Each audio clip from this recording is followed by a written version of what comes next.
Not quite my tempo.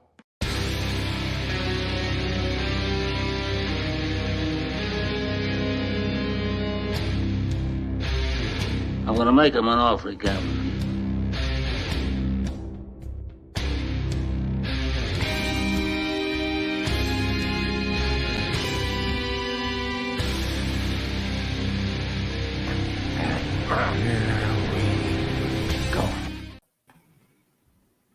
Hello, everyone. Welcome back to Multiplex Loves Movies. It's episode number 69. That's a lot of episodes. My soul is slowly failing, but it's the Christmas time. We were going to do a watch along today, but then something exciting happened over the weekend. We got the Disney Investor Day 2020. We knew there was going to be some news, but the amount of news we got was actually really staggering. Lots of good stuff. So we're going to talk about it. We're going to break it down. Got a smaller panel today because there's a lot to go through. And if we had 5 people on the show, it would take a really long time to get through it all. So this is going to be very open discussion. We're going to go through all the things and talk about it and see what's what. But first off, let's introduce the panel. Again, I am Tim, and we have Kaleb Koho here. Kaleb, how are you? I am doing good. I got to watch this live. I had it on while I was at work because I was like, I need to know what's happening. And it was a fun presentation to watch. A lot of stuff happened. Yeah, we watched like half of it live. We missed like the first half because I was just staying up to date on the phone. And then I'm like, wait a minute. I can watch this live. So then we watched like the second half of it live. Speaking of that someone that I watched it with, it's Maggie, lawyer extraordinaire. Maggie, how are you? Yeah. I am not a lawyer yet, so we can't say that. Too stressed to think about it. But the thing was fun, though. We had a good time. There was a lot of screaming, a lot of Tim making the classic Oscars 2019. Those pictures, those were classic. Yeah. It was a good time. Those are fun. If we can find those, we can share those with the world. I'm totally okay with that. Yes. So lots of great stuff. Lots to talk about. We'll try to go as in order as possible. Fun fact: you can actually download the PDF of the actual PowerPoint presentation they used for the investors, and that is what I have. We will go through some stuff. Nice. Let's first talk about Hulu. We'll talk about Fox and the stuff that they are doing. Honestly, not a ton of new content coming from Hulu and from Fox. But the big new thing that was announced was Noah Hawley, who did Legion. He is in Fargo and the Fargo show. Baby. I haven't seen season 4 yet, but I'm very excited to. He is doing an Alien show with Ridley Scott on FX for Hulu. This has me very excited. I really like Fargo. I did love Legion. I watched the first season and like half of season 2.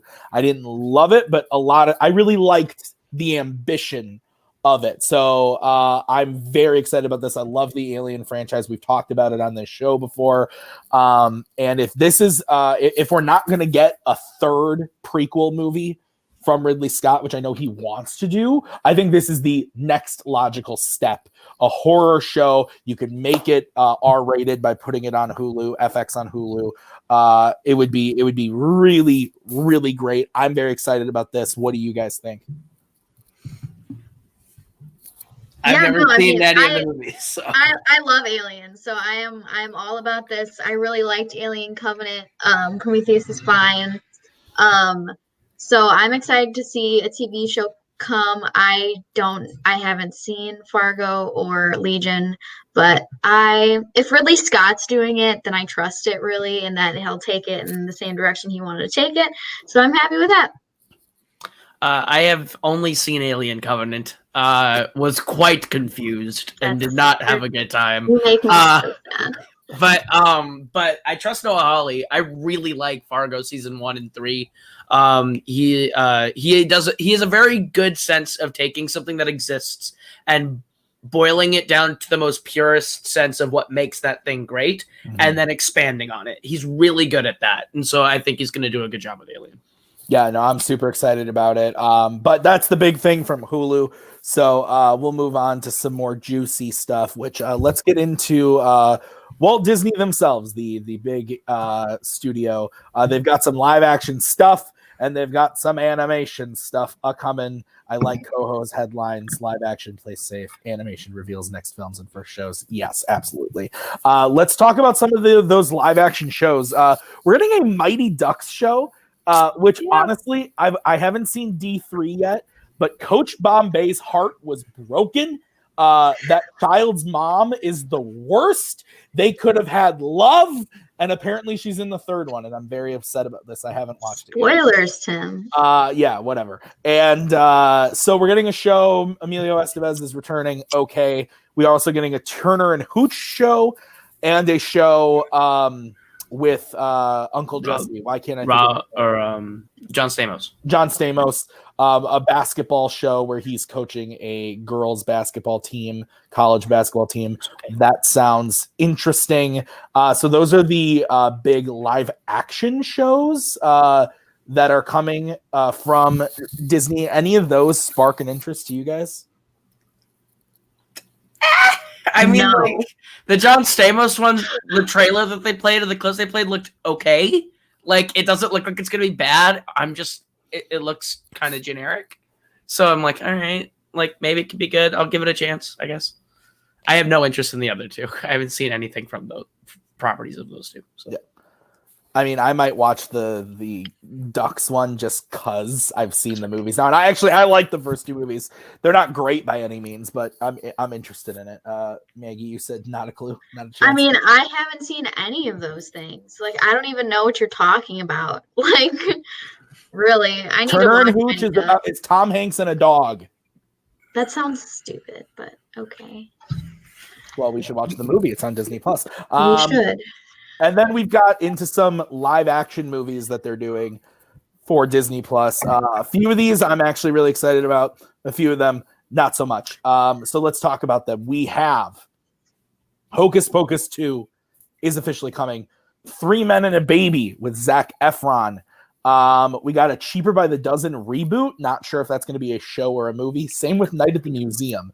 We don't know. I don't think we know if it's a show or a movie, but we do have a new Night at the Museum something and Cheaper by the Dozen. Same with Diary of a Wimpy Kid.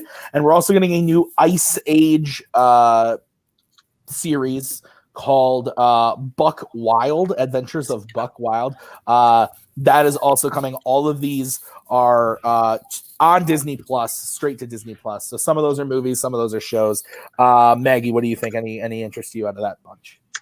I mean, I love Zac Efron, so I'll watch whatever he does. And I don't give a shit about Hocus Pocus 2. The first Hocus Pocus is terrible.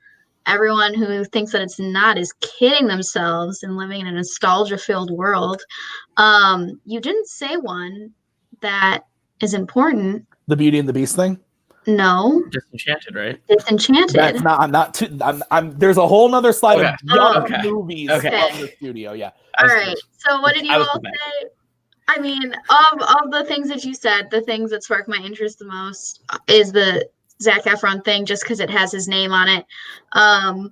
I like Night in the Museum, so it'll be interesting to see what they do with that. I can't imagine that the Ice Age thing is going to be, especially since it's a TV show, that's definitely going to be like a kids' TV show. It looked very childish. So it's not going to be like something that we watch, but I mean, good for them, I guess, for rebooting Fox properties and like doing stuff with them. Oh, you know what? That's totally, I think, what most of this stuff off the bat is this Fox stuff, except for Hocus Pocus. But Koho, any of those other ones spark any interest for you?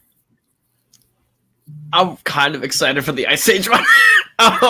It's Simon Pegg. He's my favorite. Like, my favorite of the Ice Age movies is the third one. I think that's legitimately, the best one, just because, like, there's dinos, and also Simon Pegg is a one-eyed ferret pirate. Yeah. And that's so dumb, but so fun. And, like, giving him a show with the two possum people that are Crash and Eddie, they're fun. I think putting those three together on a show, it'll make for fine content. Like, it's something to fill for kids. But, I mean, I'll probably watch it just because, like, I loved them in that movie. Sure. So we'll see.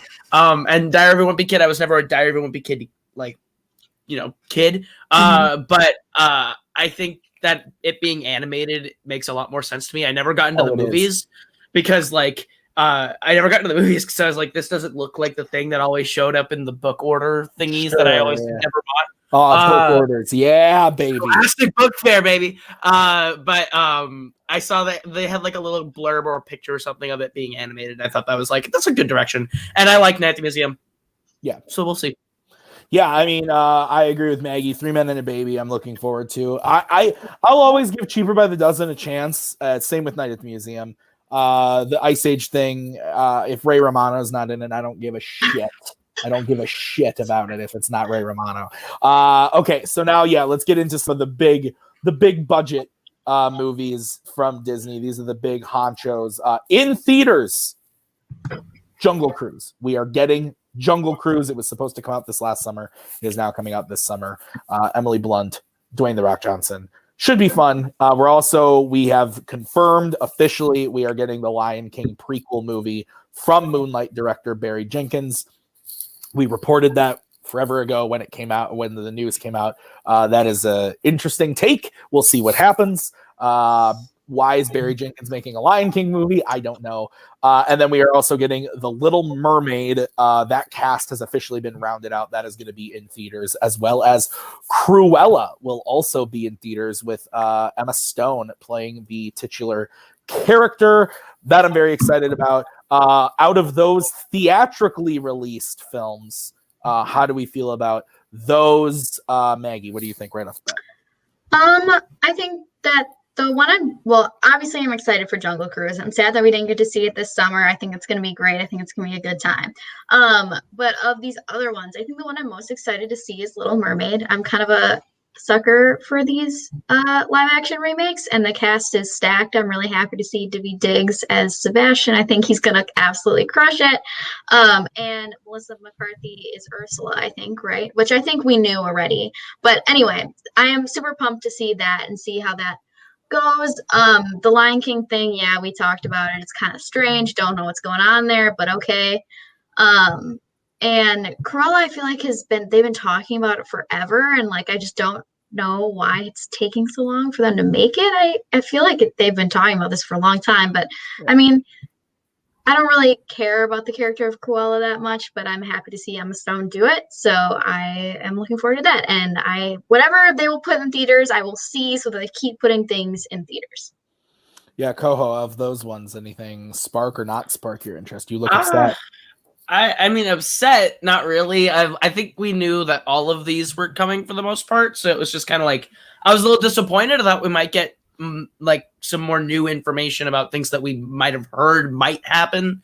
When they said Lin was doing original music for The Little Mermaid, I was like, oh, now I care. Because I just don't really, I've never been a Little Mermaid person, but they got Daveed in it and Lin's doing the music. I will be there opening night now. But as obligation. But Cruella, actually, I think will be fun. I love Emma Stone. So I think this could be a good movie. It sounds interesting.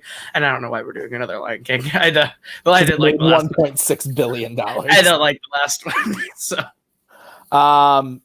Okay, so now if we get into the Disney Plus original movies, these are coming straight to Disney Plus. Sister Act 3 with Whoopi Goldberg is coming. She's producing and starring again. We're also getting Chip 'n Dale Rescue Rangers.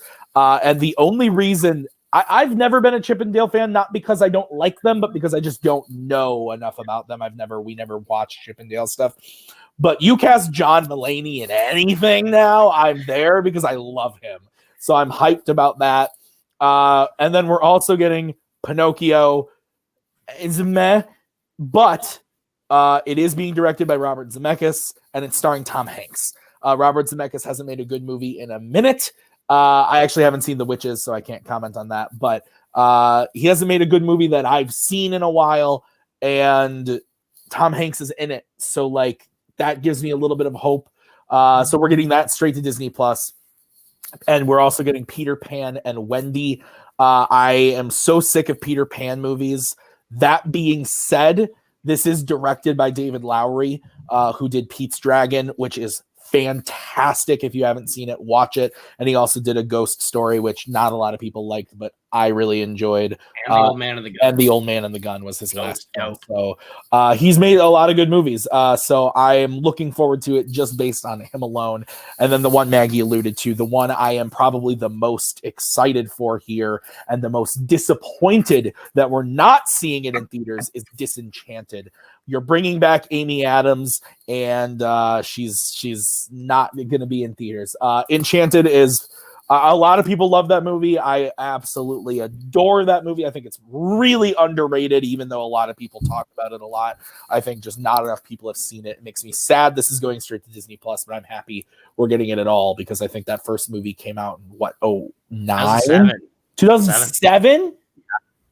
Wow, I was way off. I was like 2 years off. So, Koho, first thoughts on those Disney Plus movies. Again, Sister Act, Disenchanted, Peter Pan and Wendy, Chip and Dale Rescue Rangers, and Pinocchio. Give me John Mulaney, Andy Samberg, Chip and Dale yesterday. That's going to be awesome. I grew up watching the VHS tapes of Chip and Dale Rescue Rangers. So those are super fun. It's kind of like Indiana Jones, but with two chipmunks that are super funny. Like I'm super into that. See Tom Selleck and Harrison Ford would have been funny. But I'm glad it's John Mulaney and Andy Samberg. Disenchanted is so long overdue. It's not funny. I think the reason they're putting on Disney Plus is because they don't know how many people will actually go see it if they put it in theatrical exhibition. I think they're dumb for not doing it because, like, I think everyone liked Enchanted a lot. And then Peter Pan and Wendy, it makes like complete sense why they're remaking Peter Pan. That's a movie that probably needs one. On the whole, I think these are all fine. So, Maggie, do you think there's a point in time by the time Disenchanted comes out? I think we have a 2022 release date for that. Do you think there's a time where they start to take the Netflix route where they do limited releases in theaters and on Disney Plus? Do you think that's something that we might be able to see happen? Because I know you really want to see it. I do. I am a huge fan of Enchanted, and I was really sad when they said on Disney Plus because it's definitely something I feel like is going to be big enough that you're going to want to see it in the theater. They definitely could. Like, I honestly didn't even think about that. I'm not really sure why they chose to announce that it's going to be on Disney Plus. Like, I'd want to see the strategy behind that, and then I'd be able to answer your question if they're going to release it in theaters at all. Because I feel like, because the movies that Netflix releases in theaters are like usually smaller movies that wouldn't have done that great in theaters anyway, where I feel like Disenchanted is something that would smash if they put it out at the right time. So I don't know what the point would be to put it out in limited release and then put it on Disney Plus unless they're really just looking to pump up their Disney Plus numbers. But it could happen. Who really knows at this point? I mean, honestly. Enchanted in 2007, just to put it into perspective, it cost $85 million to make. It made $340 million worldwide. So it did well at the box office. The first film did. So it is interesting to think about. Who knows? But let's move on to some other stuff. We're going to get into some Disney animation. God bless you, Jennifer Lee. You are beautiful. You are wonderful. And I appreciate you because you bring me content I enjoy except Zootopia. So let's get into what they announced. We'll start off with the big elephant in the room. That's Raya and the Last Dragon. That is their next film, their 59th animated feature, which is insane. And it's coming out. It was supposed to come out March 12th or 11th or something. It's now coming out March 5th. It has moved up a week, and it is going to launch in theaters and on Disney Plus on the same day with premiere access. So $30, you get it at home, or you can go to the theater. Let's talk about this situation by itself right off the bat. Maggie, first thoughts, Raya and the Last Dragon taking the Wonder Woman route. How do you feel about that? I get it. I'd rather them do this than push it because I don't think that things are going to be ready by March for full theater releases. So I get that they don't want to put it off anymore, and I appreciate that. But it is concerning. And as the whole Warner Brothers thing is concerning that they are taking this route. It is Premier Access though, right? You said. So yeah, it is $30. So it's not so as that, right. That makes a little bit of a difference compared to the HBO Max thing. I mean, as long as I get to see it in the theater, I don't really care at this point. Yeah, it'll probably, yeah. No, I want to see it in the theater too. This movie, we've seen the trailers in the theater, not just on our phones. We saw the trailer in the theater before quite a few movies a few months ago, and this thing looks great on the big screen. I agree with Garth. We want the Tuk Tuk armadillo toys. We do. We want to see Tuk Tuk in the theater. Koho, the Premier Access thing for Raya. How do you feel about it? It makes sense. Like I get why HBO Max is doing what they're doing. I get why Disney Plus is doing what they're doing. It makes sense from a business standpoint. I will be choosing to see this in a theater if I can. And I have not seen a lot of this movie for my own like reasons. I only needed the first tease, and I will see it because it's Disney.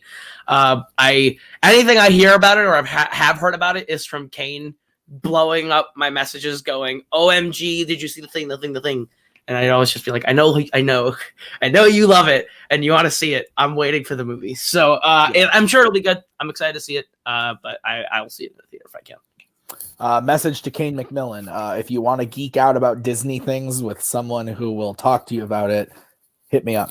Okay, so moving on to other things that are coming movie-wise, they also announced officially for the first time their 60th animated feature. This film is called Encanto, music by Lin-Manuel Miranda. It is a musical. He is returning to do the music. And yeah, this looks great. I didn't get to see the tease. I don't know if I don't think any of us got to. Did you? None of us got to see it. It was unclear what was real and what wasn't real. Yeah, it was unclear. They put the house and then the logo, and that was all I saw. Yeah. So we don't really know much about it other than that it seems to be some sort of magical situation. And yeah, I'm really looking forward to it. I mean, I've always liked the music in Moana, except for Shiny. That song deserves to burn in hell. But thanks to Kaleb Koho, I am now an avid Lin-Manuel Miranda fan. And this has me pumped because I really, really like Hamilton. So I'm very much looking forward to this. Koho, go ahead, gush over why you're excited about this. Lin-Manuel Miranda could literally do no wrong for me ever. I will be there for whatever he makes opening day. He is the creator of the work today that I trust the most emphatically ever, because he made my favorite thing. So I am super excited he's doing another Disney one. I loved Moana. I thought all the music in it is so good. Still, the one Oscar I take away from my favorite movie is Best Original Song. I'd give that shit to Lin for How Far I'll Go all day. That song's great. So I'm excited he's doing another Disney movie, and an animated one at that. I'm very excited for this. I'm going to be listening to that soundtrack over and over and over. I can already tell. So, all right, Maggie, what do you think about Encanto?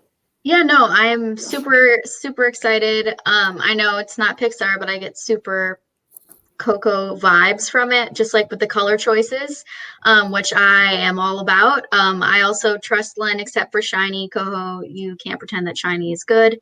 And I don't. But no, I'm definitely excited. I think of the Disney animated things they announced, that's definitely like the highest anticipation and most highly anticipated thing that they announced.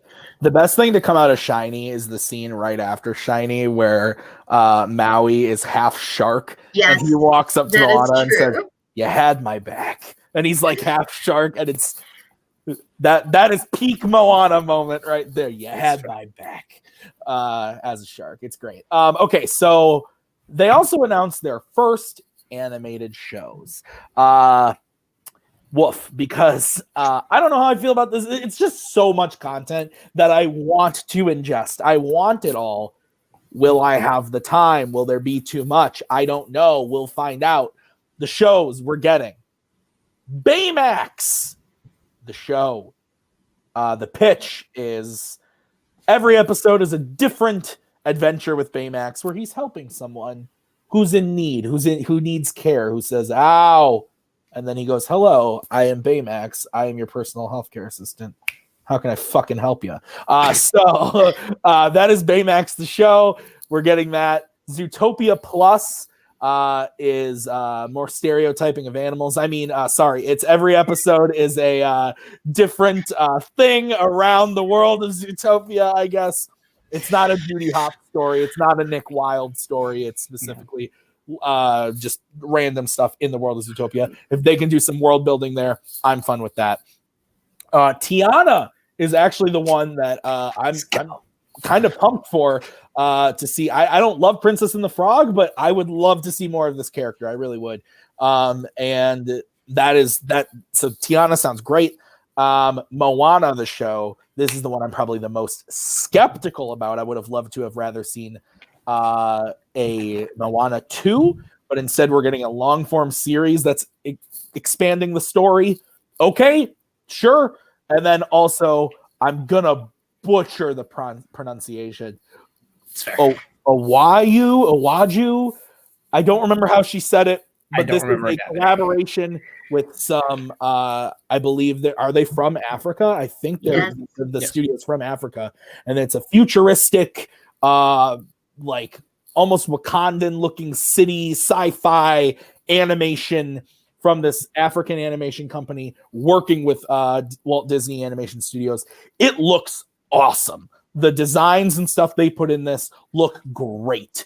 So this is the one I'm the most curious about for sure. Maggie, all those shows, what piques your interest? I mean, Nick just put my thoughts into the comments, but I'd rather see a sequel to all of those movies than watch a show. Shows require so much more effort in terms of watching them, and they usually have much less payoff, for being completely honest. I know that Walt Disney Animation is the one that's making them, so it's not going to be like the Lilo and Stitch show or whatever that is just some random thing that they threw together. But I want to be able to enjoy it as a 24-year-old woman, and I don't think that they're going to make it for me to enjoy it. If I'm being honest, they're going to make it for kids, and that's fine, I guess, but I just would have rather seen a well-developed sequel for most of these things. Don't you love the Lilo and Stitch show? Yeah, but that's besides the point. Okay. I was going to say, I love the Lilo and watched Stitch it when show. I was a small child, so I don't know how it holds up. Koho, your take. I don't know what you mean. Leroy and Stitch was a great payoff to that series. But it's the original Endgame. Anyways, those shows, Zootopia Plus sounds bad. I'm gonna be honest. I'm not interested. If it's not Judy Hopps and Nick Wilde solving crimes, I'm not completely sold on that story. I'm also not really into the Baymax show. I liked Baymax. I'm a little bit over Big Hero 6 at this point in time. Not because it's overrated or bad or anything. Just that was 6 years ago, and my interest in Big Hero 6 has diminished a lot. The two shows that as soon as they announced them, I was like, let's go. We're Tiana and Moana. I love Princess and the Frog. I absolutely love that whole world, and those characters are super fun for me. So I'm super excited that we're going back to it. And the Moana series was the thing that me and Kane did geek out super hard about, because me and Kane have talked at nauseum about ideas for a Moana show. So it's super exciting.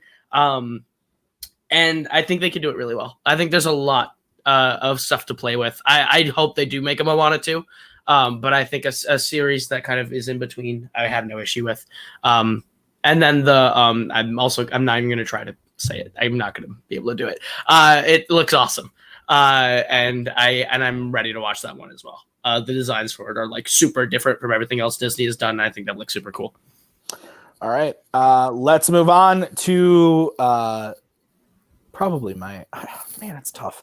Pixar might be my favorite studio to ever make a movie. If I'm being completely honest, Marvel's great.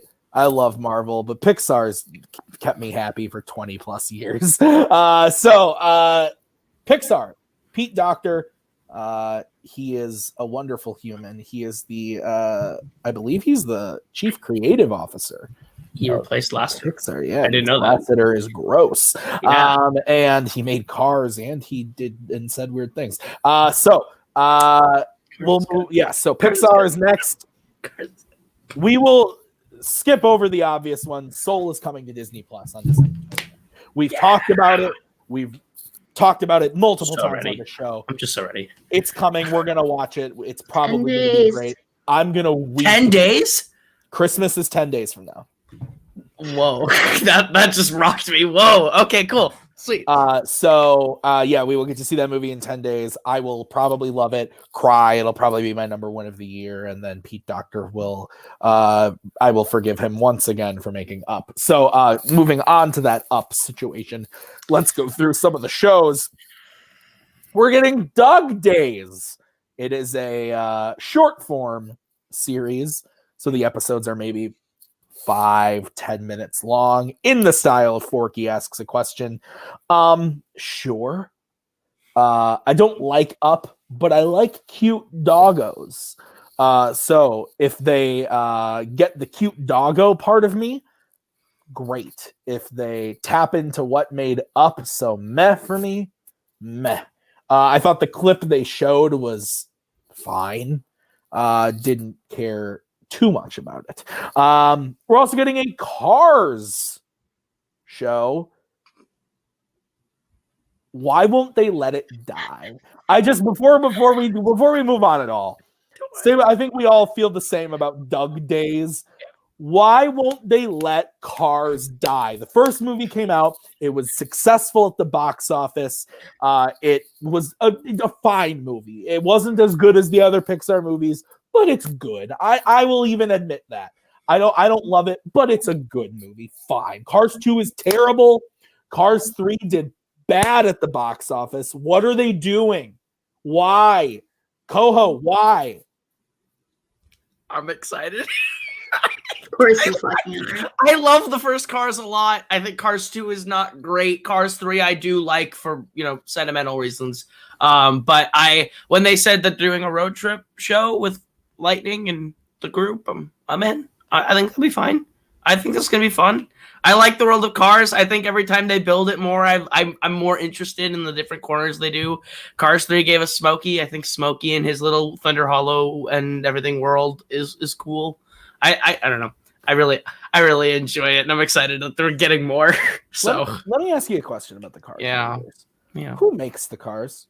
Oh, bro, don't even open this can of worms. I have existential questions about Cars that would make you weep, Tim. Because they're clearly not born. And so the obvious thing would be, they're made by other cars. So then when they become like sentient, are there other cars sitting there that are like, it's all right, you're a car. Like, no.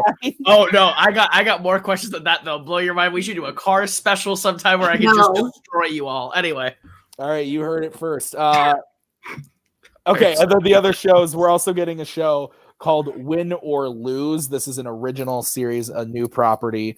I honestly I remember it was about a baseball team.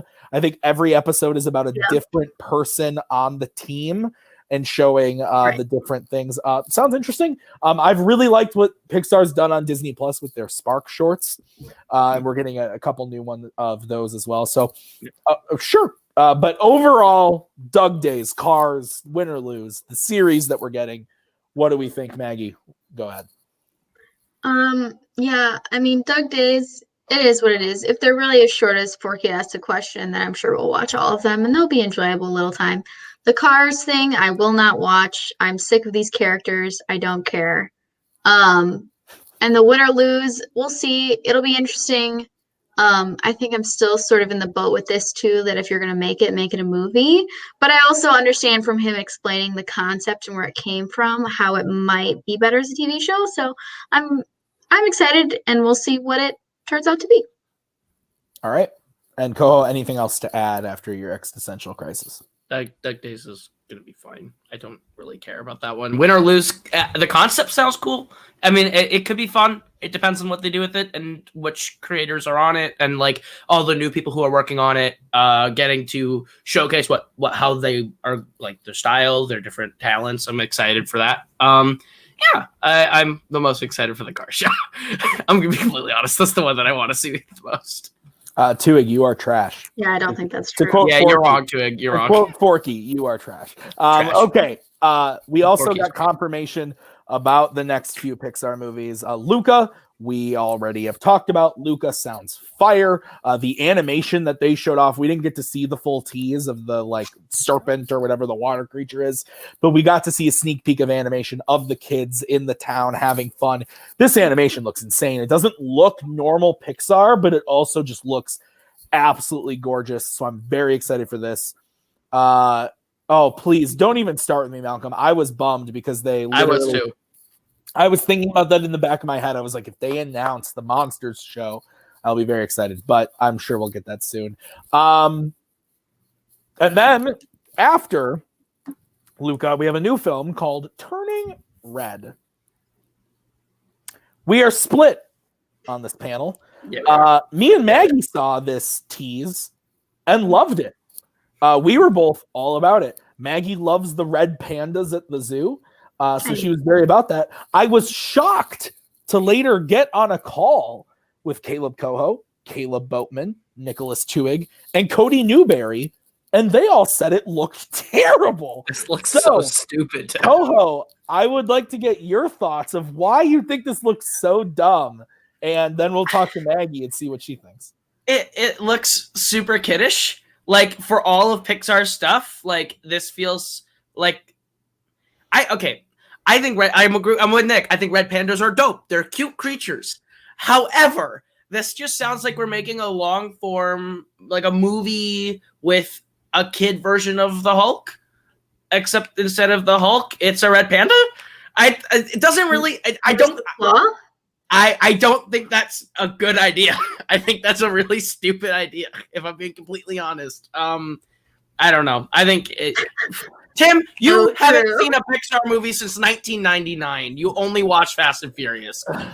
Look, it looks rough. It looks like it's going to be super kiddie, a la Good Dinosaur or fucking Brave. Like, none of these. I feel like it's going to be on the lower tier of Pixar for me. I could be totally wrong. It just does not look cool, good to me. So, Maggie, your take.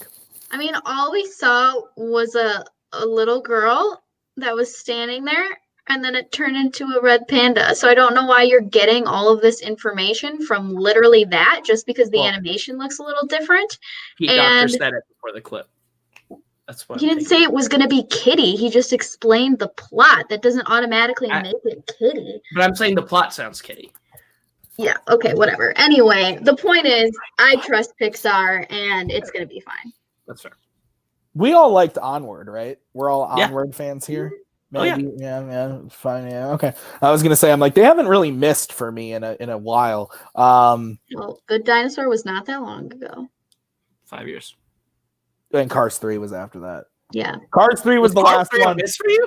Cars 3 is a miss. Yes, absolutely, it's a miss. I was pumped for Cars 3 too because the trailer was good and the movie was not. But anyway, and then. This is the real news, guys. So at the beginning of this presentation, when they started talking about movies, Pete Docter goes ahead and says, hey, we're bringing you 3 new movies after Soul. 2 of them are brand new things. One of them is revisiting a character. I totally forgot to put up the headline. It's that. Yeah. And old friends. Absolutely. He says, and we're going to revisit a character, but we'll get to that later. And then all of a sudden he goes, our next film is a sci-fi action, blah, blah, blah. And I look at Maggie and I said, revisiting an old character? He can't be talking about Monsters, Inc. That doesn't make any sense. So I was like so confused. Then all of a sudden that Lightyear logo comes in and I think I died in the best way human. I died and came back as an angel. My angel looked down at me and said, this is good. Praise the Lord. And I went back in. I'm so excited about this. And then they announced that Chris Evans is playing Buzz, which is great. I think a lot of the people that I talk to that aren't on board about this is the fact that I just don't think they really understand what the movie is. The movie is not about the Buzz we know and love. This is about a Buzz that is the thing the toy is based off of. Whether that is a real human being who went to space and then they based a toy off of him, like a Buzz Aldrin. I think they said it's a movie. Like it came out like in that world and it was a movie. Yes. But I'm saying that, yes, Chris Evans muddied the waters by saying literally on like in a tweet, like, this is what a real person that Buzz is based off of. So like that muddied the waters a bit. But I agree. I think this is like a Buzz Lightyear of Star Command, the show that came out back in the day. I think that's what this is, and I think this is genius. This is so genius because a lot of people feel like Buzz was gypped in Toy Story 3 and 4. You're probably right. I like Spanish Buzz. I know Cody Newberry hates Spanish Buzz. I like Spanish Buzz. He was barely used in the fourth one. I would rather see them do this than do a Toy Story 4 treatment on the Buzz we know and love. We don't need that. So I'm very excited about this. I think this is great. Maggie, what is your take? Sorry, Garth. No kidding. I totally agree with you. I am very excited. I'm just interested to see them do something different with the character and make a different movie that's not Toy Story. Am I a little sick of Toy Story? Always. But I'm still excited. So, Koho. I think this is gonna be super fun. I think it's gonna be super fun. I think I'm not bugged at all by Chris Evans voicing Buzz at all. I'm totally fine with this. I'm fine with it. I think it makes sense, especially if it is the movie that inspires the toy. So that's cool. I think the one screen grab we have of it looks really cool. Of like just the face of the pilot and it looks cool. I'm in. I'll see it. What if at the end of the movie we find out that we've been watching this movie the whole time and that movie is ending and it pans out and it's all the toys in Bonnie's room watching the movie on the TV with Bonnie, and Buzz is there just like Tim Allen being like, yeah, do you see that guy? He's fucking sexy. I really love that. I'll be honest. I'm so excited. Maggie hit it on the head. I don't think I'm not over Toy Story. Toy Story 4 is perfection. That movie is so mwah. And I'm just so happy they have found an inventive way to continue this franchise. This is a very smart idea, and it's props to Pixar because they're the best. They're the best at what they do. Sorry. They're the best at what they do. And so I'm super excited to see this. So that's what we got from Pixar. Let's move on to the big boy. Which one? I was which one we doing? What did I miss? Star Wars. I missed Star Wars. Let's talk about Star Wars. Whoopsie daisies. I gotta scroll back in my PowerPoint presentation. I was gonna say, I was like, wait, we haven't done Star Wars yet. Yeah. I'm now at Star Wars. Kathleen Kennedy was huge. Didn't look excited to be there. I watched the panel part of it after the fact, but we got a ton of stuff about Star Wars. A lot of it is Disney Plus stuff. Literally everything is Disney Plus stuff except for one thing. Two things from Lucasfilm are not Disney Plus. So we'll talk about those two things first. The first thing is Indiana Jones 5 is officially happening with Harrison Ford, and James Mangold is directing. If you could get anybody to direct this that's not Steven Spielberg, I am about this choice. So what do we think about Indiana Jones? Let's make this the last one. I think we talked about this already with James Mangold directing and everything, so I think it'll be fine. It is what it is. I love the choice of James Mangold. I think he's going to do something really fun and super. I think it's going to be a movie that is going to be very much about what we love about Indiana Jones from the first three and give him one last outing like that is like super honoring of what came before while also telling a good final story. I think this is going to be super fun. I just really hope that this is the last one. Yeah. So, and then we're also getting a movie called Rogue Squadron about fighter pilots, directed by Patty Jenkins. We obviously haven't seen Wonder Woman 1984 yet, but the reviews are coming in, and the reviews are good. A little mixed, but overall good. Her direction is not the problem with Wonder Woman 1984. So I'm very excited about this. She put out a video on her YouTube and her Facebook. If you haven't seen it, check it out, because it's just her kind of like announcing like how she's doing it, and it's really touching. She tells a great story about her dad being a pilot. It's a really good story, and I'm really happy that overall with this Lucasfilm stuff, they didn't touch the Skywalker saga. Maybe ancillary wise by doing stuff like the Bad Batch and stuff, which we'll get to, but where we could potentially see Skywalker saga characters. But I'm just happy that they are like, nope, we are doing something that is different and not having to do with Rey or Finn or Poe or Luke Skywalker or Darth Vader. Could those things come up? Probably, potentially, especially the Vader type of things. But I'm just really happy that Patty Jenkins is getting a movie, and it's not called Rogue Squadron, a Star Wars story, Part 7, Rogue One, a Star Wars story. They ditched a Star Wars story, and I'm happy about it. So Rogue Squadron, what do we think? Yeah, sign me up. I'm gonna see it. I am all for Patty Jenkins directing a Star Wars movie. So let's do this. I'm in. All right, I'm gonna run down these TV shows from because there's a lot of them. This is what I'm here for, baby. This is what I'm here for. The Mandalorian, obviously going strong. They have announced season 3 will premiere Christmas Day next year. So we have to wait an entire year for season 3. But the finale is this Friday, and the show is excellent. It's awesome. We're also getting Rangers of the New Republic. This takes place in the world of the Mandalorian, as well as an Ahsoka show with Rosario Dawson continuing to portray Ahsoka. That will also be in the world of the Mandalorian, obviously.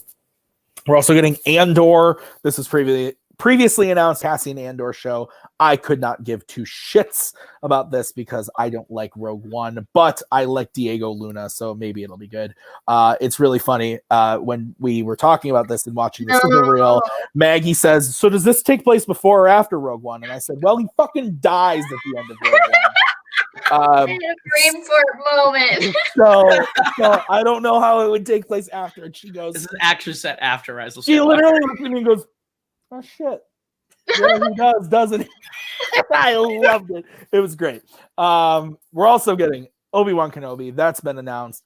But we got the piece of news that Hayden Christensen will be returning to the world of Star Wars to portray Darth Vader. Will James Earl Jones be doing the voice? And will Hayden Christensen just be in a suit and we never hear his voice? And like, I don't know. But I'm glad that Hayden is being invited back in. We're also getting the animated The Bad Batch, which is a spinoff of the last season of the Clone Wars. Visions, which is with just like different random stuff throughout the galaxy. I am all about that. That sounds really fun.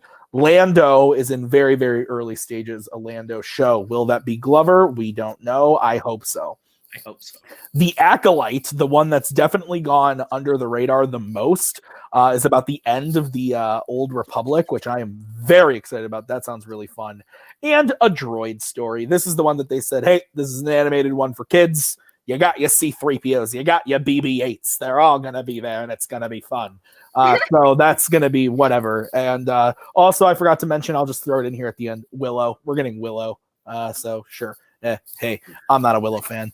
So Maggie, any of those shows I just listed off, what are your thoughts? So many. I mean, I'm most interested in Kenobi, I think, obviously, just because I love Ewan and I love him in the character.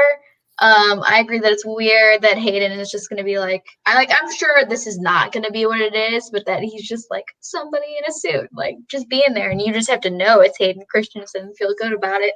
But otherwise, I think I'm most excited for the Lando show, even though it's in early stages, but I really hope that it's Donald Glover because he absolutely kills it in that role and he steals the movie, and I would love to see him going around the galaxy and doing shit. Did you say Ahsoka? Yep. Okay, so then that one, I guess, too, just because, and I know it's not the only one. I think there was one other one that was like in the timeline of the Mandalorian, so they're probably gonna do all this like Easter eggy crossover type nonsense. But I really liked Rosario Dawson as Ahsoka, and I would be happy to see a full series of her, kicking ass. So yeah, Koho. I was like, we'll see what you got, Star Wars. And they were just like, here's 4 or 5 things you're going to like from how they described it. When they said that they were doing, I remember they were doing Cassian Andor, and then they announced Andor, and it was Tony Gilroy, and it's going to be very spy thriller-y. I'm like, okay, I'll check that out. That sounds like it could be fun. The Bad Batch, when they were like, we're making the Bad Batch, I was like, okay. And then the trailer comes out and they're like, hey, in the immediate first days of the Empire, some fucked up clones are doing some shit. I'm like, that sounds dope. And then obviously Obi-Wan, like, I don't really like Hayden Christensen. But I mean, for fan posterity, good to see him working again, I guess. And the one that I can't believe the Acolyte sounds baller as fuck. When it comes to what I like most about Star Wars, it's lightsabers and Jedi and Sith and like fucking the old shit. Like that's my favorite part of the prequels is all the lightsaber stuff. So when they were like, hey, we're gonna do a prequel to the prequels where there's a lot of Jedi and some Sith peoples and like awesome shit, I'm like, let's go. So the Acolyte's the thing I want the most. That's the one that if I could pick one thing to like come out yesterday, it'd be that. I'm gonna watch that day one. Yeah, fun fact, I don't know if you guys know this or not, but despite me saying I'm not interested in like 4 of these, I will watch all of them in every single episode, probably multiple times.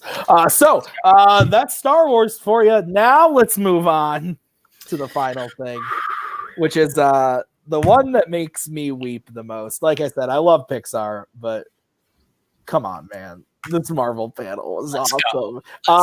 I just want to say this. It's been a tough 2020. There's been a lot of shit.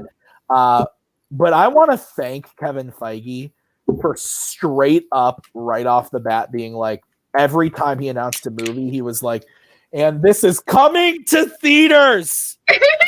Every time. Every time, yeah. Oh, it was WandaVision. hilarious. This is a great little show, WandaVision. It's coming to Disney Plus. It's going to be great. And then we've got Thor: Love and Thunder. That's coming to theaters.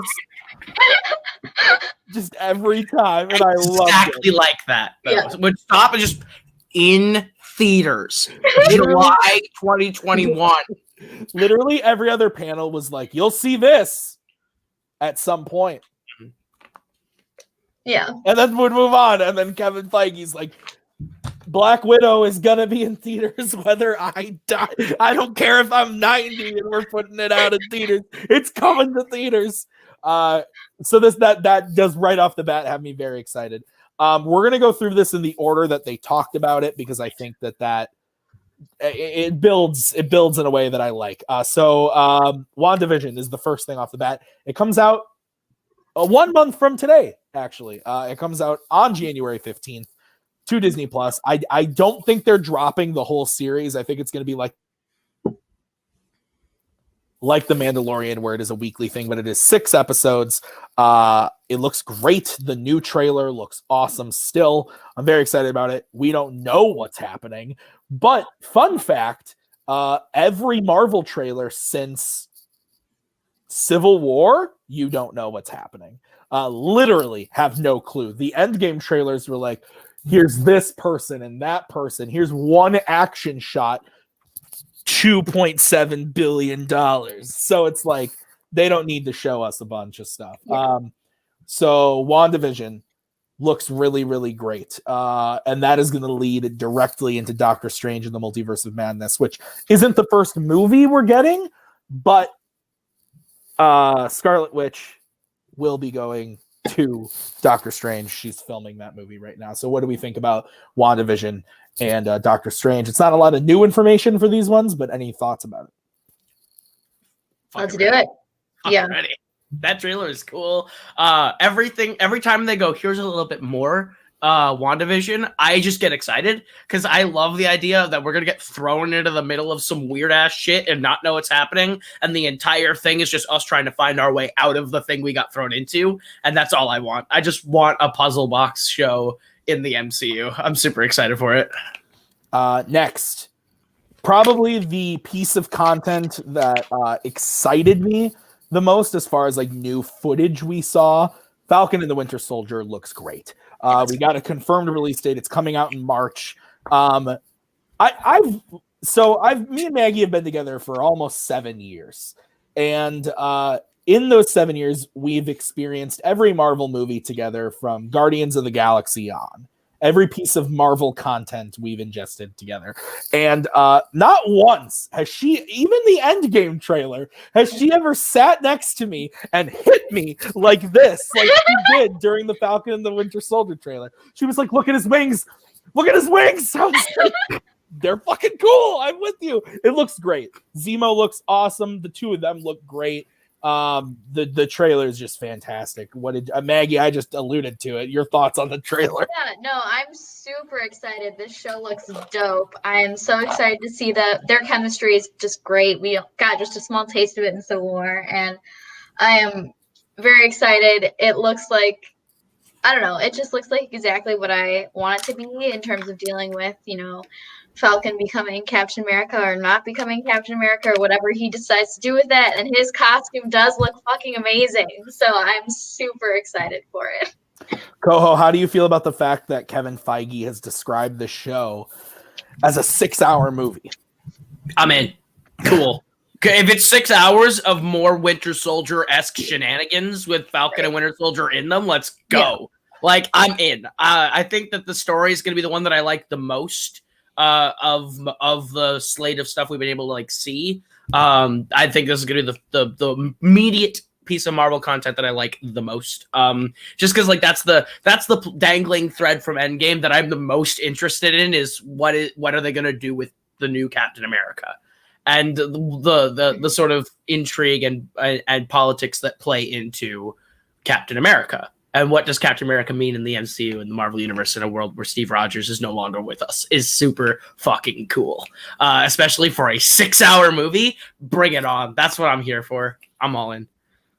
The other big thing that, we knew Loki was coming. We knew he was coming in 2021.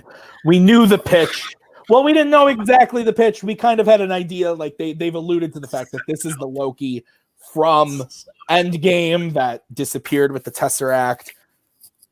When I pictured this show, I was picturing Loki on a Sakaar-esque planet, Loki doing Thor movie things. I was picturing like Ragnarok 2.0 with Loki as the lead. That is not what this is. Kevin Feige pitched Loki as a crime mystery drama thriller. And this trailer is probably the piece of content about something we already knew that excited me, surprised me. That for the other no, one. I'll say surprised is the word I'm going to say. Surprised me. Because it was just not what I was expecting at all. Owen Wilson looks fantastic in this trailer. Nick Twohig, I sent him the trailer because he was delivering pies when this was all happening. And he said, what the fuck is going on? Where's all this news coming from? I sent him the trailer and the suspense is killing you, I know. He said, is that fucking Owen Wilson in Loki? And I said, hell yeah, it is. The show looks great. Will we see Thor and Heimdall? I think maybe, because at the end he said, have it ready for me, brother. Have it ready, Heimdall. And then he goes up in the thing, and he goes up in the beam, and the fucking money explodes. And I was like, so this looks great. Koho. Which I think that this was awesome. My favorite setup for any of the trailers in that whole presentation was how he set this one up with it's a crime mystery drama. And if you're as confused, don't worry, Loki is just as confused. And they just played the trailer and I was all in. It looks so fucking cool and weird and I'm in. And that whole segment where he's like, have it ready, jumps out the plane, Bifrost hits him. That whole thing from trailer breakdowns that I've seen is they're supposing that Loki is the real life person who did this thing where he hijacked a plane and then got paid money and he's never been found since. It's like one of the greatest unsolved things. And like someone took a picture of the screenshot of Loki next to the artist rendition of who the hostages said he looked like, and it's almost exact. And so like I think like they're playing with some weird shit, and I'm all for it. Like just the idea of getting out of a heist by using the Bifrost also just is really cool. Is that who DB Cooper is? Yes, DB Cooper. Yeah, DB. literally, there's like 4 people who just said that in the chat. I've never heard of. I didn't know who he was until I watched trailer breakdowns. I've never heard of this either, so that's wildly interesting. I'll have to rewatch the trailer, do some research, rewatch the trailer. Maggie, your take on Loki? Yeah, I'm very excited. The trailer looked awesome. Just give me more genres, Marvel. I'm all about it. Right, yeah. Okay, so Black Widow, obviously, didn't say much about it, but what else is there to say? We've had like 3 trailers. He confirmed again, May, it's coming. We're finally going to get it. I'm excited. I just want to see the movie. I think it looks great. Florence Pugh can do no wrong except for Midsummer, so I'm quite excited for this. Okay. What If was announced. We knew it was coming. It looks cool. The animation looks a little weird, but I'm into it. I like all the different story ideas. And then also they confirmed that Shang-Chi and the Legend of the Ten Rings has completed filming and is in post-production. What If, Shang-Chi, what do you guys think? I mean, I don't really, I know What If is going to be fine. But just because it's a TV series, I'm less likely to watch it because they take more time to watch. But I'm super pumped for Shang-Chi. I think it's going to be great. Yeah, I mean, I liked the trailer for What If. It's just a thing of time commitment, really. Sure. I've never been a super big fan of like the What If books. I think What If stories can be really cool, and some of them are really fun. But like the classic What If books are all kind of stupid. Like What If Spider-Man was in the Fantastic Four and stuff like that. But like I do like the idea of doing that for the MCU stories that we know when we only have a select 23 stories to pick from to do weird stuff with. Like from what it looks like, I think Black Panther is Star-Lord. Yeah, is like one of the What Ifs, and I think that's rad. I think we knew about the Peggy Carter being Captain Britain. I think that's cool. I keep geeking out over the one flash that we got of Marvel Zombies, and that is going to be so fun. The Marvel Zombies world in the comics is fucking insane. So if they even tap into just a little bit of it in the show for the MCU, it's going to be wild. I'm excited. So. Awesome. Okay. Yeah. Next we have Miss Marvel. They have cast Kamala Khan. We saw some pictures of her and a tiny bit of footage. Nothing extra spectacular, but they did confirm that Miss Marvel will be in Captain Marvel 2. This has me very excited. This is one of those things where Kevin Feige, I think during the show, he literally was like, "You now see how we're very connected," and I was like, "Kevin, we know your whole universe is very connected." So I'm excited about this. I'm actually playing the Avengers game right now. I like Kamala Khan as a character a lot. I haven't read any of her books, but the version of the character in this game I'm very much enjoying. So I'm all about that. It's a nice representation too, a nice diverse cast of characters, directors, writers that they have on the project. So that has me very excited. And then her moving into Captain Marvel 2 as well, which who knows what the hell that. Who knows what that movie's going to be. Maggie, Captain Marvel 2, Miss Marvel. Do you care? Are you excited? I mean, at this point, we don't really know anything, and I don't know anything, and it's going to be great. All right. Koho. I'm way more excited for Miss Marvel than I am Captain Marvel 2, if I'm being honest. Miss Marvel is a character that I think is really cool because, she's just super different from everything else Marvel's done in the last 15 years, and it works. It's like a coming-of-age book, but for this kid who has really cool powers and a really cool skill set. I'm excited that she's getting her series. I'm gonna watch that day one. I'm super excited for that one, and I'm excited that she's in Captain Marvel too. I think that's going to improve the sequel a little bit because that's going to add a whole new element to it that I think is needed. So we'll see. I didn't love the first Captain Marvel, but I'm glad I'll watch Captain Marvel too if Kamala Khan is in it. You would watch it if Kamala Khan wasn't in it. I mean, true, but I have a higher chance of liking it. Yeah, that's fair. Okay, next, something we've heard and talked about many times. They still didn't show footage. Eternals, it's coming. It's coming November of next year. So we know about it. We've talked about it ad nauseum. So we'll skip over that. Hawkeye, we knew about it beforehand because, well, images leak, people. But Haley Steinfeld is playing Kate Bishop alongside Jeremy Renner. That's dope. I'm very excited about this. I like Hawkeye. I'm sorry. Like, I know nobody likes Hawkeye, but I like Hawkeye. I really like Hawkeye in Avengers Endgame. We'll see what happens, where this takes place, what the story is. And I'm excited for Kate Bishop to be in the MCU.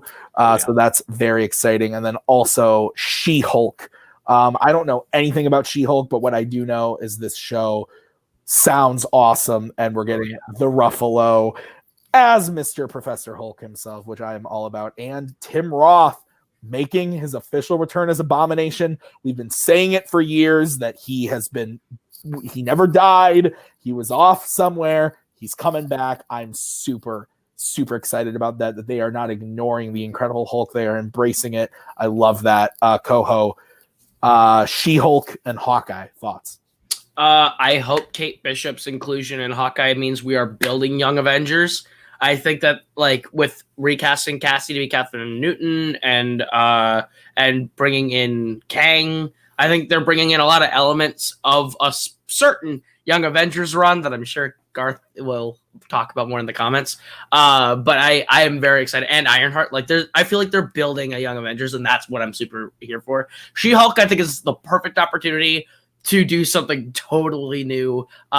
She-Hulk is a cool character, but she's like a lawyer, and you can actually do like do what the Marvel shows were doing in a lighthearted way, a ground level look at the MCU, and in a way where you can play with the legality of certain characters existing. And we all really hope Daredevil's in that one. I really hope that they bring Daredevil back. He like definitely hinted that Daredevil was going to be. He has to be, right? He has to be. Yeah. If Charlie Cox doesn't walk in as Daredevil and argue a case with Jennifer Walters, I'll be a little disappointed. But I'm pretty hyped, especially with Abomination back.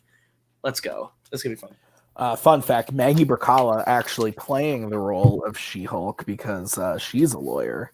I'm not a lawyer, and she likes to Hulk rage sometime. Maggie, that's true. Hawkeye, She-Hulk. Yes. Yeah, I'm excited. I love Haley Steinfeld. And the images that we've seen look absolutely amazing. Super happy that Tim Roth and Mark Ruffalo are going to be in the She-Hulk show. I think that really legitimizes it. Really, what I sort of took away from the whole MC presentation, at least when it comes to the shows, is that they're really trying to make them meaningful and not a waste of time, which I appreciate, because, as I keep saying, watching TV is a lot of work. So I'm excited for really all of them. I'm going to run down these next ones quick. You guys tell me if anything sparks your interest. We've got Moon Knight. We did not get a confirmation about Oscar Isaac, but the show is coming. Also, Secret Invasion. We talked about this a few weeks ago about a Disney Plus show starring Nick Fury. That is this show. It is this Nick Fury and Talos. This seems to be what the end of Far From Home was setting up. I'm excited about that. Ironheart. We are also getting, I don't know much about that character. I'm sure Koho can enlighten us. And also Armor Wars. James Rhodes is getting a show. This I'm very excited about because Rhodey is a very fun character. It took a long time, I think, for Don Cheadle to really get comfortable in the role. But I think, like, Age of Ultron on, he's fantastic. So I'm very much looking forward to that as well because I like giving these minor characters things to do. We got Moon Knight, Secret Invasion, Ironheart, Armor Wars. Maggie, out of those, what's the one that piques your interest the most? If Oscar Isaac is Moon Knight, I would say Moon Knight. For sure. I don't know how I feel about Secret Invasion. I'm feeling pretty meh about it. The other two I really know nothing about, but I'm happy to see, like you said, Don Cheadle get his own show and have his character really be able to do more things. Koho, first, tell us a little bit about Ironheart. Give us the main pitch, and then tell us about your take on the whole Secret Invasion thing, because I know you know the comics really well. So Ironheart was one of the all new, all different Marvel initiatives that they did, where they were trying to give you the next wave of Marvel characters. That's where Kamala Khan came from. She's the biggest hit of the group. But then there was also Riri Williams, who's Ironheart. And she, I'm not as super familiar with her book. I didn't read a lot of it, but I know that she basically has an Iron Man suit. And she basically becomes the new Iron Man while Iron Man is in a coma. And that's kind of her whole thing, is she's a younger, debatably smarter character. And I think they're going to do fun things with that. I hope that she's part of a Young Avengers that they're building. I think that'd work really well. Secret Invasion, I am confused, because Secret Invasion in the comics of the last 20 years of Marvel Comics, there's two arcs. There's Civil War and Secret Invasion right there in terms of how much fans like them. Secret Invasion is all about the Skrulls infiltrating and replacing Marvel heroes and revealing that they've been doing it for the last 30 years. And that only really works if the Skrulls are the bad guys. So I'm really confused how Nick Fury and Talos are going to do a sort of story. I don't know how they're going to make that work with Skrulls being heroes. And I'm a little confused. I'm a little worried. I'm sure they'll do it. But yeah, I'm sure it'll be fine. I hope. And Armor Wars, I'm hype. Because the whole concept of Armor Wars as a comic book and now in the show is just this. In the comics, is Tony going and collecting all of these suits and tech that he lost because he was an alcoholic, and is picking them back up from a bunch of people that he created a bunch of villains accidentally, and goes and fights them, like Crimson Dynamo, who is super fun. And then doing it in the MCU, I think you could do a more fun twist of Rhodey having to do it because Tony's gone. And I hope Justin Hammer is fucking in this show. If Sam Rockwell's not in this show, I will be a little sad, because this is the perfect opportunity to bring him back. Great. It'd be great. I think Armor Wars is the newest announcement, save for the big one, that I was like, yes, on. So it's going to be fun. Yeah, what I said when we were having a conversation about all this after the panel, I said to you and Cody and the other guys, I think Civil War, the movie wasn't like the comic book. It had similar themes, but overall it was not the same thing. Right. They're going to call this Secret Invasion, and they're going to make it their own thing, and we'll probably love it. Right. But yes, it's definitely a larger story than Civil War, where you could say, okay, at the end of the day, it's still a Cap versus Iron Man story. Right. This is going to be a little different. We'll see what happens. I will say there's a very good chance of me liking the Secret Invasion show more than the Secret Invasion book. So I will say that right now. Okay, and then these two kind of go hand in hand. It's a weird announcement, but I'm excited about it. James Gunn is writing and producing the Guardians of the Galaxy holiday special.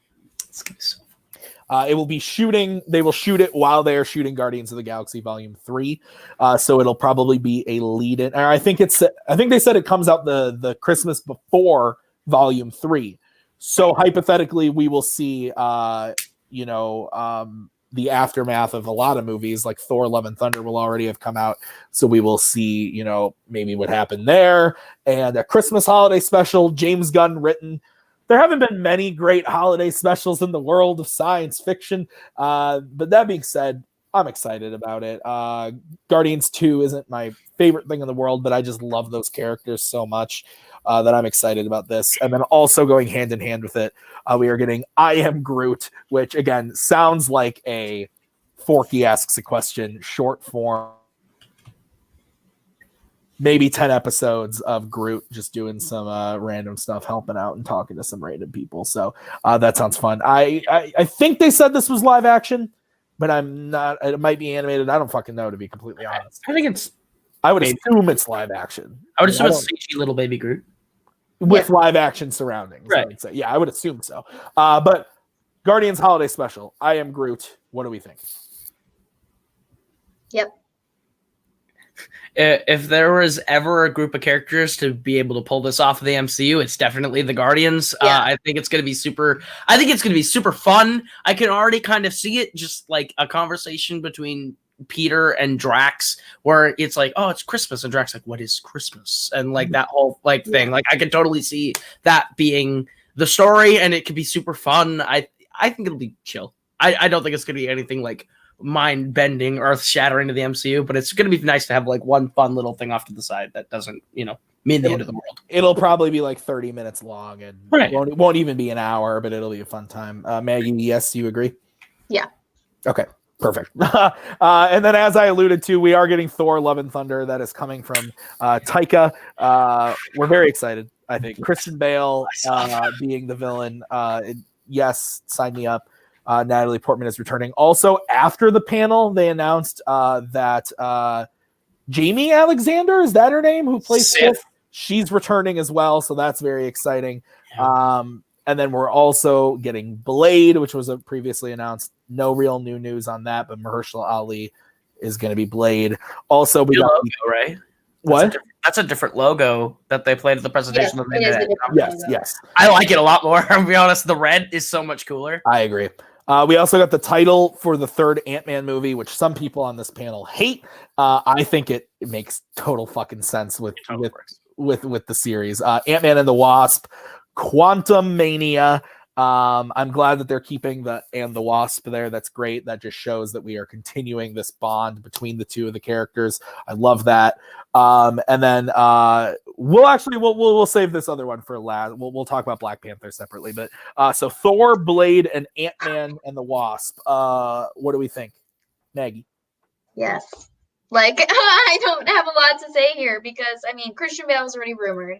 So, obviously, we sort of knew about that already. But it was nice to get it confirmed. I like all the memes about being a DC hero.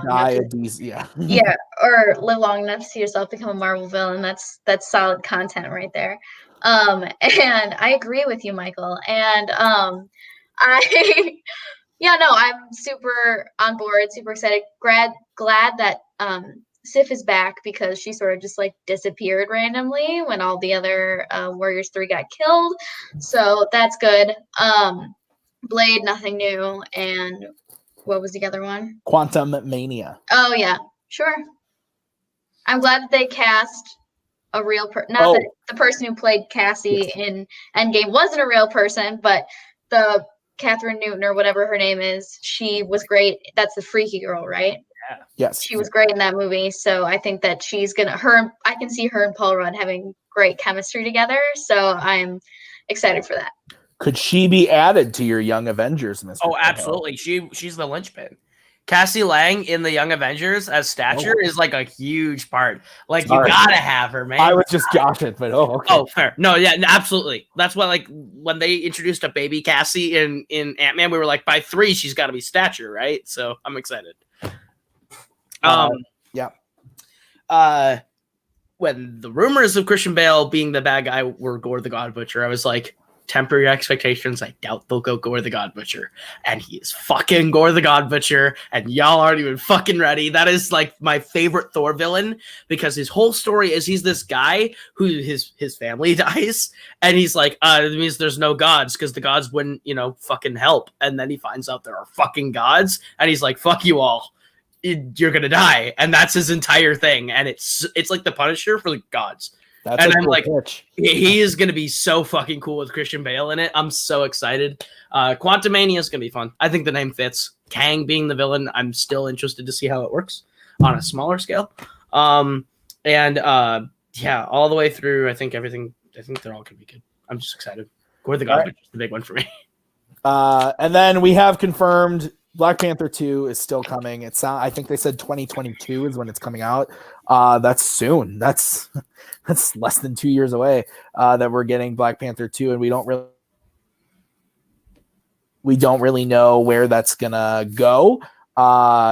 we've heard a lot of different rumors, so we won't speculate how that movie is going to work, but it is coming. Nick Twig has a really good idea. Nick Twig has a fantastic pitch. So it all sounds so Black Panther 2 is coming. And yeah, there's not much more to say about that. We knew it was coming, but the big final thing that they talked about, we have officially announced. He dropped it at the end, and I literally shit my pants. John Watts, director of Spider-Man: Homecoming and Spider-Man: Far From Home, also Spider-Man 3, which is coming, but they obviously didn't talk about it in this panel because it's a Sony film. He is directing Fantastic Four. It's coming, probably Phase 5, it sounds like. I couldn't be more excited. I love the Fantastic Four. Even the bad movies, like honestly, like Fan Four Stick is really bad, but I just love the Fantastic Four. I really do. Those were some of the first comics I ever got was Fantastic Four. Fantastic Four and Spider-Man have just been like here forever. So I think John Watts is a great choice for this. So I'm very excited about it. Maggie, Fantastic Four, your thoughts on the announcement? Yeah, my favorite part was just how Kevin casually brought it up and was like, "Oh, by the way, this is happening." That was hilarious. But I'm excited. I hope they can do it justice. I hope that they good casting. I'm sure they will. And I look forward to seeing a Fantastic Four movie that doesn't make me want to kill myself. So, that's always positive. If Tom Holland's Spider-Man appears in a Fantastic Four movie, I will literally cry. Don't even do that to me right now. Kaleb, Fantastic Four, yay or nay? Oh, all day, yes. I've been waiting for the MCU to do the Fantastic Four from the moment we got the rights back from Fox. That was just all. I think that's honestly, they are such fun characters that you can do so much fun stuff with. Like, that's why when they were like, "Oh, we're gonna make them dark for 2015," I was like, "That is fundamentally misunderstanding what you have with the Fantastic Four." They're super lighthearted. They're super fun. They go through some shit, but at the end of the day, they're a family. And they're just super fucking fun. Like, they're just you can do so much cool stories with whether it's space or weird sci-fi shit or actually bringing in Doctor Doom. It's like, I'm just hyped. I'm super excited for the Fantastic Four. Here's to hoping they get John Krasinski and Emily Blunt, because I think they're the natural choices. I think they're naturals. Do it. I'm not so high on that. Tim thinks they're too old. I think they're a little too. I think they're just a smidgen too old. Reed Richards is like 50 in the MCU or in the Marvel comics. Yeah, I mean, we can talk about that off screen another time. But I wouldn't be mad if they were cast. Is what I'll say. I would not be mad, but they are not my first choice. I think everybody wants them because they're already married, and that's fine. But yeah. Anyway, last thing of news: Disney Plus then announced they're going up $1 a month. One more dollar you got to pay a month for Disney Plus. It's no longer $6.99, it's $7.99. You got to give Disney extra dollars. But I paid for 3 years up front, so I'm good. And so, yeah, guys, this is pretty much everything that they talked about in the investors meeting. It was a lot of information, but it was a lot of great information. A lot of stuff we really have to look forward to. Some stuff not so much, but that's how it is. So, guys, that was the show. Thank you for watching. We are off next week because it will be 2 days before Christmas or 3 days before Christmas. And I don't want to do a show. So we're not going to do one. But tomorrow, YLS Top 100 Series pre-record is continuing. And otherwise, Game of Factions, December 26th. That's the next big thing coming out. If you haven't watched the first or the Final Order event that happened this last weekend, please go check that out. We put a lot of work into those matches. That's 6 title matches in the 6 main divisions of Multiplex. So you can go and check that out right away. But that'll do it for us here at Multiplex Loves Movies. Thank you guys for watching this extra special long episode. We appreciate you. We'll see you next time. Have a merry, jolly Christmas or whatever. Grab your alcohol, kiss your loved ones, and eat some good food. And bye. You're still here? It's over.